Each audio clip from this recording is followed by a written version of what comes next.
Zee 24 तास एक पाऊल पुढे। कोल्हापूर रत्नागिरी मार्गावर शाहूवाडी तालुक्यात ट्रक उलटून भीषण अपघात झालाय।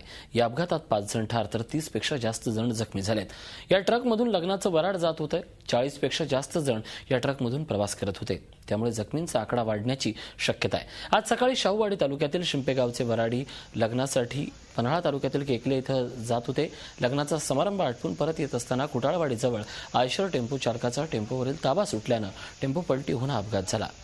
तर दरम्यान दुसरीकडे पणजीहून पुण्याकडे जाणाऱ्या एशियाड बसला आज शॉर्ट सर्किटमुळे आग लागली। कणकवलीहून निघालेली ही बस फोंडा घाटात आली असताना अचानक बसनं पेट घेतला। बसमध्ये 38 प्रवासी होते। आग लागताच प्रवाशांनी बसमधून उड्या घेऊन जीव वाचवला। सुदैवानं सर्व प्रवासी बचावलेत, मात्र प्रवाशांचं सामान जळून खाक झालंय।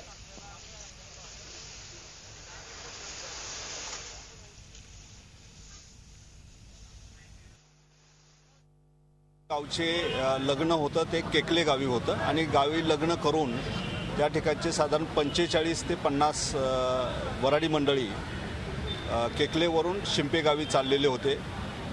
वळणावरती बांबवड्याच्या अलीकडे 3 किलोमीटरवरती वळणावरती आयशर टेम्पो कंट्रोल झाला नाही ड्रायव्हरला।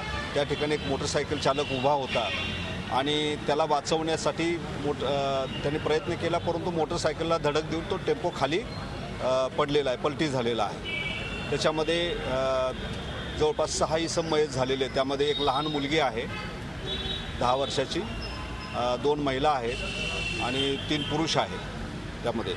त्याशिवाय एक 22 लोक जखमी आहेत, त्याच्यामध्ये 4 लोक सिरियस आहेत आणि संपूर्ण डॉक्टरांची टीम CPRची हॉस्पिटलची संपूर्ण एंट्रन्स त्यांच्यावर उपचार करत आहेत। पोलिसही मदतीसाठी आहेत त्या ठिकाणी।